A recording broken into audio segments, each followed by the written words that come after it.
It is nearly 3 o'clock in the afternoon, and I'm just finishing up a hike. It's 98 degrees. Here's the parking lot. I'm the only one here. I'm the only one stupid enough to be out here in this heat hiking.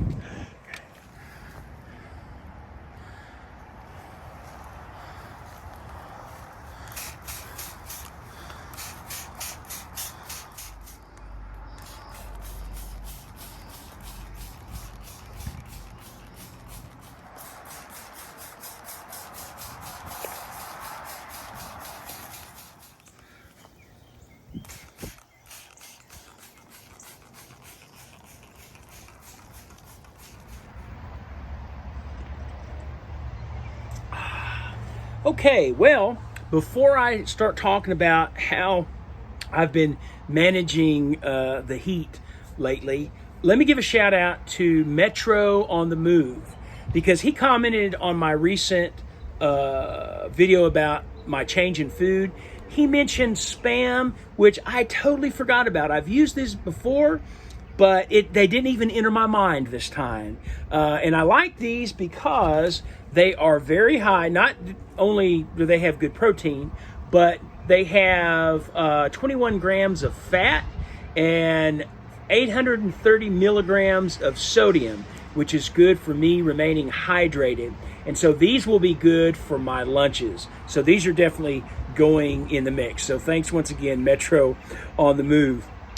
Now, so lately I have been hiking out at Miller Springs in 97, 98 degree heat. And I've been only doing like 4.5 to 5 miles at the most, but it's been really hot. But I've wanted to try to see how well I manage the heat, come up with tactics that are going to help me be successful out on the AT. Because as you know, remaining hydrated, that's one of my weaknesses, is I get so dehydrated, and I think that's what's taken me off the trail more than anything. So now my standard carry is 2 1-liter bottles and 1 700 milliliter bottle. And so I always use Propel or this Zero Gatorade as my electrolytes. I put 2 packets in a 1-liter bottle and 1 packet in a 700 milliliter. And I've just used this a couple times, the Liquid IV, and I'll put one in either one of those size bottles.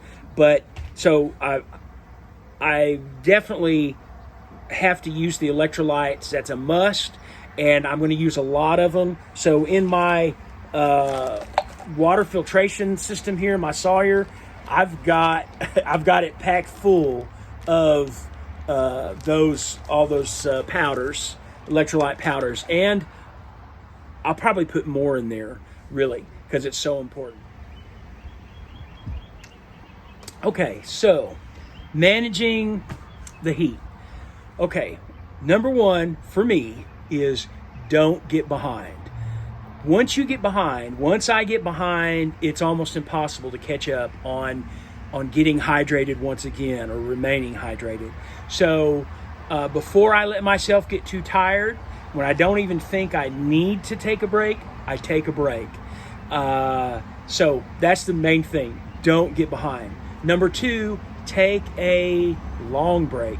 So typically my first break lately, I'll take at least 10 minutes, and it'll obviously find shade to do it.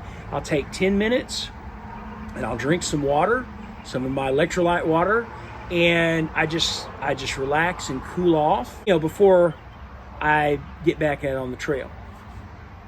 Number 3 is get comfortable. Take off the pack. I like to take off my pack, and if I feel the need to, hopefully there's a log or a rock that I can sit down on, but maybe I need to sit down and lean up against a log or a rock or a tree, or even stretch out on the ground. Just get relaxed so that you cool off and are comfortable. So don't get behind. Take plenty of breaks, take long breaks, and get as comfortable as you can. So for me, you know, on the AT, I plan on taking 10, 15, 20-minute breaks, maybe 30 minutes at times, maybe even 1 or 2 hour long breaks. And of course, lunch would be included in that. I would try to take my breaks at a water source. So this 33-mile section that I'm doing, and I will give you more details on that in the next video. It has a lot of water sources.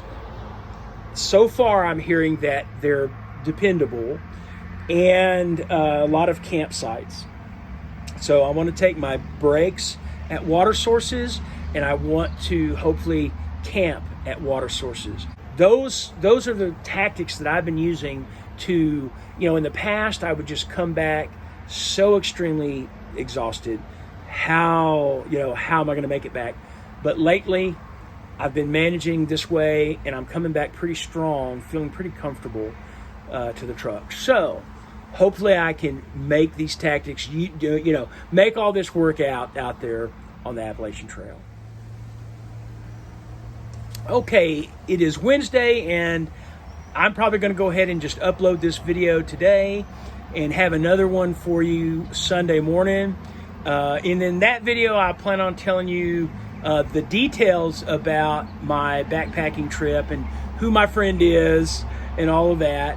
And I'll also probably talk about my full pack weight, because I think it's going to be the best, lightest pack weight I've ever had. I'm excited about that. But anyway, guys, thanks for watching, and I'll see you Sunday morning.